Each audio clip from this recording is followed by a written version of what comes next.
first team has competed for 8 of the years. From the Department of Construction Management at Colorado State, welcome back. The floor is yours.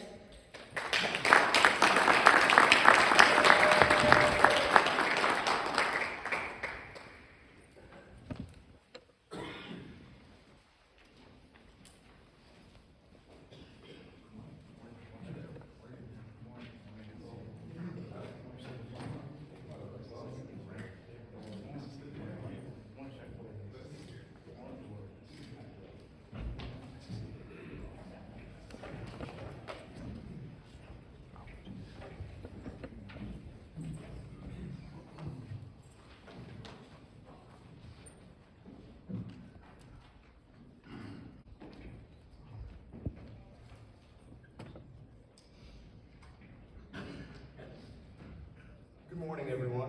My name is Dylan Smithwick, and we are with Brazos River Roofing. First of all, I want to thank everyone for being here, allowing us to come here to Dallas and give you this presentation that we've had a great deal of time working on for the past few months. This is our presentation of the Texas Rangers Globe Life Field.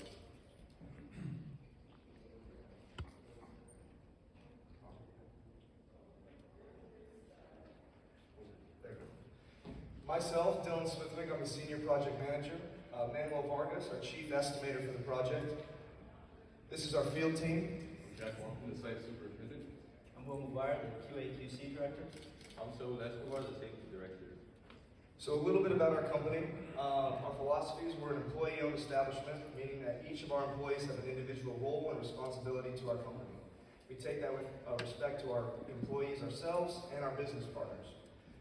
We understand that this industry is fast-moving, complex, and hyper-competitive. That is why we use our visions of providing a quality product at a competitive price. This is done through our key values of integrity, inclusion, accountability, and quality. This is seen and done on every single project that we work on, and we take it to the utmost respect. Here are some of our safety awards from the past few years from AGC, ABC, and the NRCA.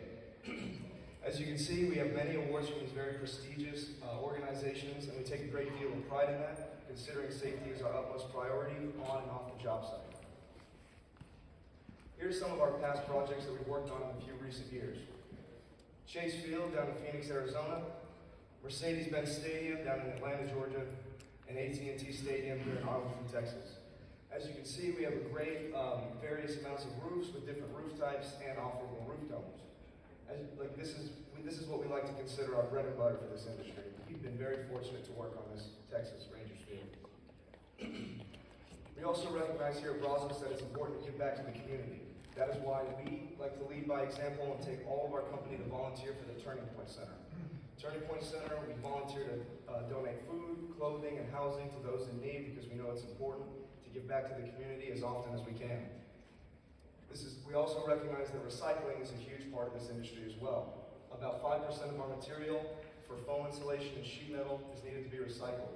So we partner with Nationwide Foam Recycling in order to make sure that we reach our goals of sustainability, as well as the American Iron and Steel Institute to make sure that we're recycling sheet metal as often as we can, every single project. Through our use of advanced technology and training, we can always remain a step ahead of the competition. This is done through a few ways. Our infrared imaging tablets is used to prevent any delays on any inspections, making sure there's no water being trapped anywhere before material is placed down. It is also done through our construction site software, which is a great quality control and quality assurance tool that we use to update daily logs, manpower counts, material on site, and of course, to progress milestones that is available for everyone on site and for the owner at just the touch of a button. This is also done through our NRCA training, where we take very seriously to provide and go with all of our teams. We were actually just through the wall here yesterday at a fall prevention meeting, just here today, or yesterday. So here at Brazos, we recognize the importance of attention to detail. This is done through a pre-installation meeting that we hold before every single project and every single phase of the project. During these meetings, we all get together, review the plans, the specifications, and go over every single detail of every roof and every roof type. We address any questions that may be answered that we have, and that prevents further delays, potential problems down the road, before any construction begins, before every phase. Roof type 1 is going to be our acoustical metal roof deck. This is on the operable roof dome, sections 1, 2, 3, and section 4. This is our roof type 2, which is the metal roof deck, which is going to be a tapered polyiso roof insulation. This is placed on majority of the roof sections covered in this project. And roof type 3, which is a structural concrete over metal form pans. This is also another tapered polyiso roof insulation placed on roof section number 13. As you can see, there's many layers to these roof types that we want to recognize and make sure that everyone is aware and understanding prior to construction occurring at any given time throughout this project.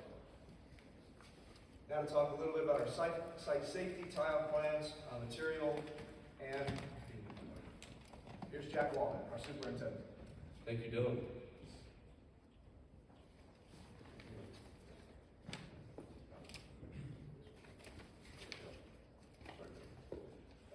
Now looking at some site logistics, we put together this plan keeping in mind we want to run a clean and organized job site for the project.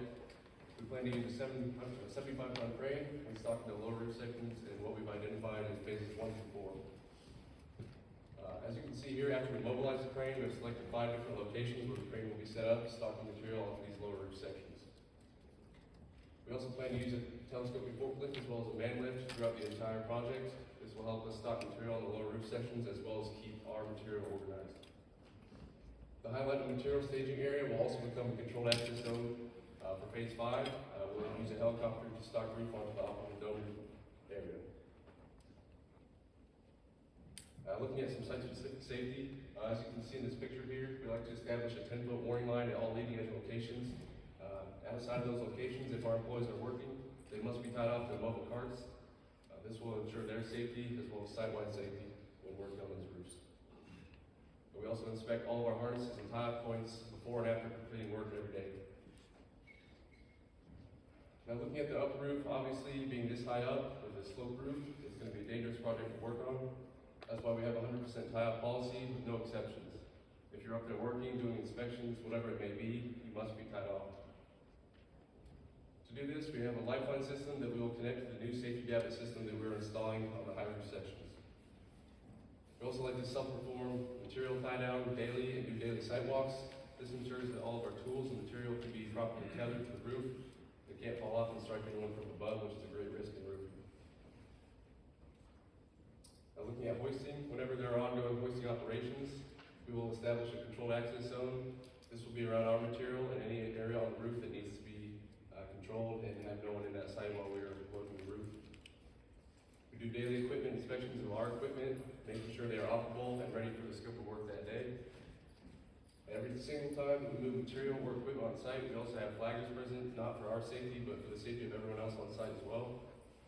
And all of our equipment operators will have up-to-date certifications and qualifications, meaning they're qualified to use our equipment as well as load material onto your roof.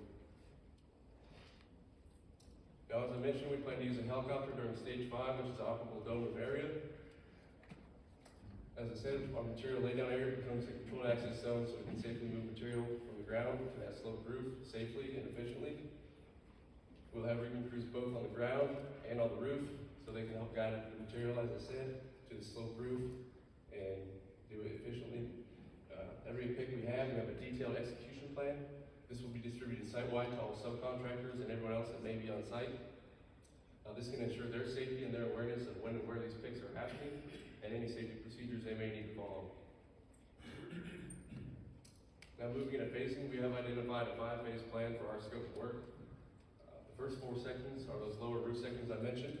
This begins in June of 2023. Starting with roof section, phase 1, my bad. So this first phase is when we will mobilize and we get familiar with the flow of the project. Moving through phases 2, 3, and 4, we have recognized a lot of these roof sections will have a lot of mechanical and electrical equipment. Working on stadiums in the past, like Dylan mentioned, AT&T, we have been able to work with subcontractors to mitigate risk with safety and phasing. And just talking to these subcontractors and knowing when we need to work around them helps us schedule our project.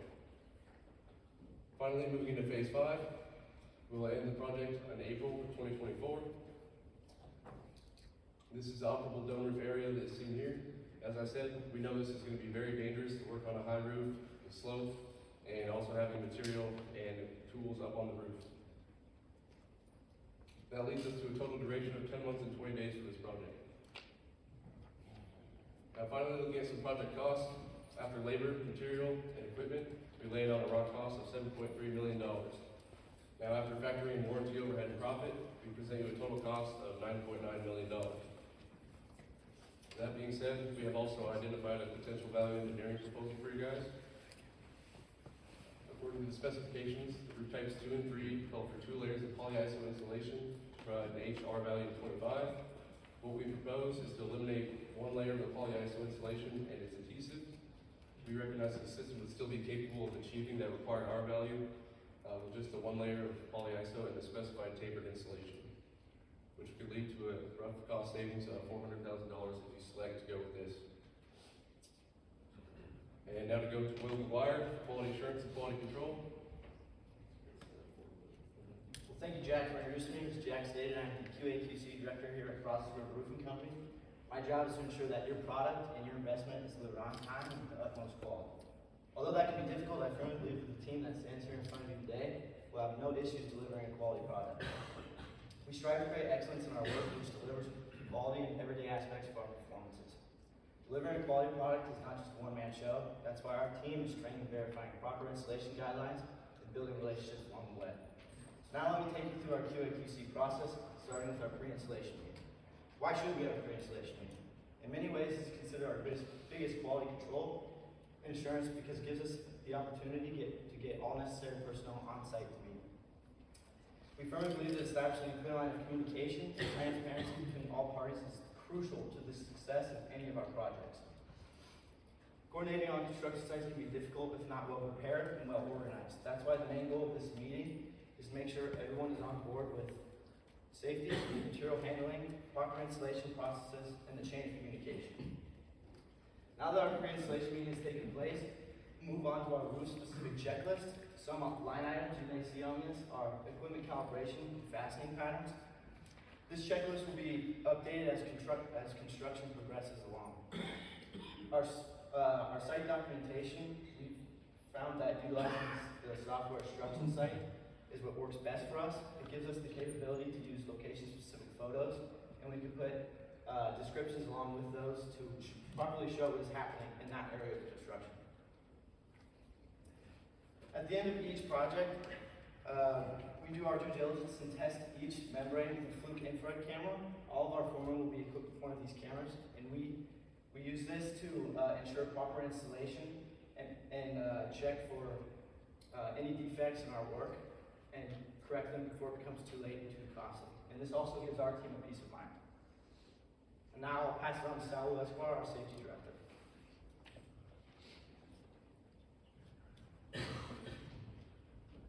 Thank you, Will, for the introduction. Brazos is a well-recognized leader in construction safety, and we strive to maintain this high level of safety. As Dylan mentioned earlier, we have been recognized for multiple safety awards. Our .8 EMR shows our commitment to safety and the importance to develop the safety culture. Here at Brazos, our #1 priority is to mitigate risks. Prior to beginning any work, we've developed a job hazard analysis on our roof spaces that will cover all the potential risks. We'll go over hoisting, fall hazards, and PPE requirements. By utilizing this process, we can effectively identify and mitigate all the potential risks that come with this project. At Brazos, not only do we care about our employees' physical health, but also their mental health. We understand that roofing is one of the more stressful trades in the construction industry, and we recognize the importance of providing resources for our employees. We have decided to partner with local therapists who will be offering free counseling to our employees on and off the site. We also encourage our employees to have weekly check-ins with a trained supervisor on mental health to stretch and flex their minds.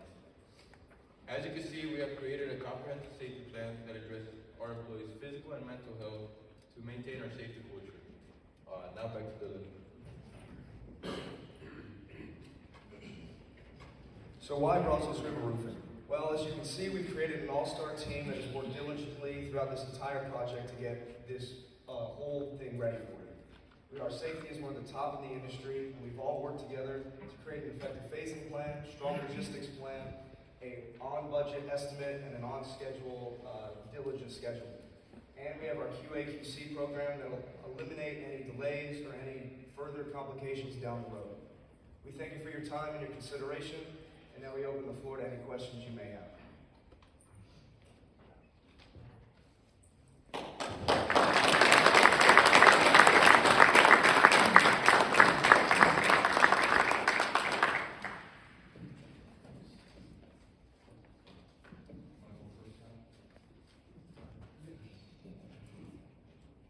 Nicely done. Congratulations. You put together a sound company and program. And the question that I have though is your emphasis on safety is well received. But what happens if there is an accident? How do you report it? How do you track it? How do you take care of it? I didn't see anything in your written proposal, and really there wasn't a lot up here today to talk about that. So could you go into that into more detail, please? Yeah, so I completely understand what you're saying. So with that construction site software, not only does it cover kind of like progress and milestone photos, but within that software, you're actually able to report incidents and hazards that have happened on site, and those are logged anytime that happens, and that goes directly through us to deal with. We could have emphasized that a little bit more on the proposal, I understand that, but we have implementations to make sure that we are tracking all of those hazards and accidents that would be on site. I'd also like to mention we have evacuation plans posted throughout the job site. If there's a unforeseen accident that happens, everyone will know how to get off the job site safely, muster points, and Good morning, gentlemen. First off, well done. And my question is specific in a different way. That's a beautiful building. And if you get this job, then it's going to be your workmanship and kind of your pride at the end of the job. But there are limitations from the building owner in terms of marketing. But if you thought about how you can use it in the future from a marketing standpoint and really bragging rights. Sorry, you mean And like... so the question is, have you thought about it, and do you have any, you started your presentation showing 3 other stadiums that you've done. Where do you see showing your expertise to potential other future property owners? I think that would be through just our plans and our company as a culture. I think that kind of gives us that advantage over other competitors because we understand the industry and we recognize what it takes in order to do projects like this one. the point is we would like to show this off next time we go to offer our assistance to a company. We recognize that this isn't only a beautiful baseball stadium, it can be used in applications such as a concert, it could be a rodeo like is going on here now. So it's not just going to be a beautiful baseball stadium for the Texas Rangers, it'll be a sanctuary for Dallas-Fort Worth. Thank you, gentlemen. I've got a question more operationally. I don't know if Jack wants to take it, but really in terms of the part of the project that bothers me from a construction standpoint is your phase number 5, the operable dome. You guys talked a lot about how you can do the roofing safely, how you're going to load material up there, how you're going to keep material in place, keep tools tethered, so on and so forth. I'm wondering what your plan is for actually accomplishing the work on that dome, particularly how the dome interfaces with the gutters. Now, those gutters are going to take a lot of water during construction, most likely. Are you guys planning on starting from the top down? Are you going to start at the gutters? Are you going to do all the gutter work first and then move up top? Just depending on how we're going to end up building this, and our construction team would be interested to know your vision and what would work best for your company. Right. Yeah, so I think we'll start off, and as you mentioned, water. We'll have an emergency drain system that is flood tested. We'll start from the top down, having a section at the top, and then the water can flow over that onto the next section. And then, these drains will be flood tested, and as we work down, we'll just have to move this system with us. The gutters being the last thing installed, obviously. Okay.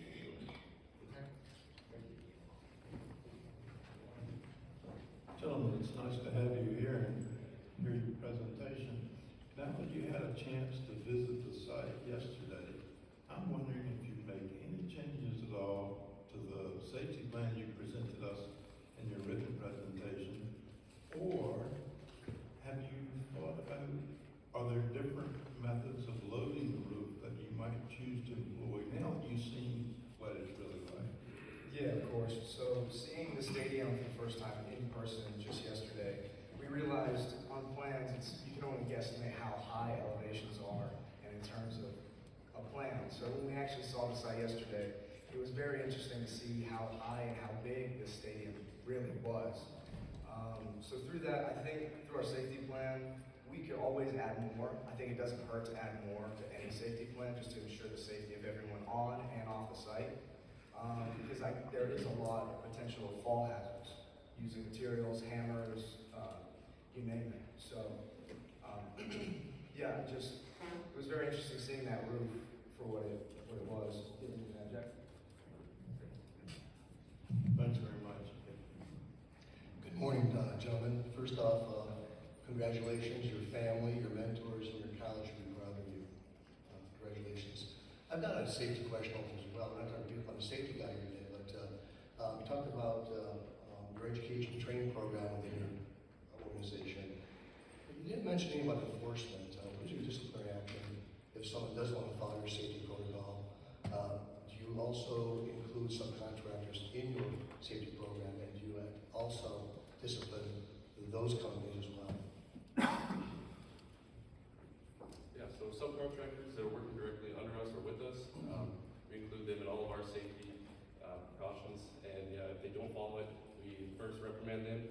And then if they are caught doing the same thing, breaking the same safety issue, we may have to take them off the job site. Okay, and subcontractors as well? Yeah, subcontractors also, yes. Thank you. Yeah, as long as they're on site with us, they're working with us. So they're going to follow the same protocols that we follow just to ensure everyone's safety, because that is our priority. Thank you. Okay, well, I'll add my congratulations to you being here. Enjoyed meeting you yesterday at the Life Field and enjoyed your presentation. Question, I want to applaud you for attempting to use a helicopter, but if I'm a general contractor sitting here and I've never had a helicopter flying over my new construction building, can you tell me particularly what safety you have involved, you plan on and for using a helicopter? And my second question along that same lines is, what is the lifting capacity of the helicopter? Do you know how much weight that can lift? What was that first part of the question? So you go. Seems to me that flying a Sikorsky Russian 1965-inch helicopter over a new construction project could be quite hazardous.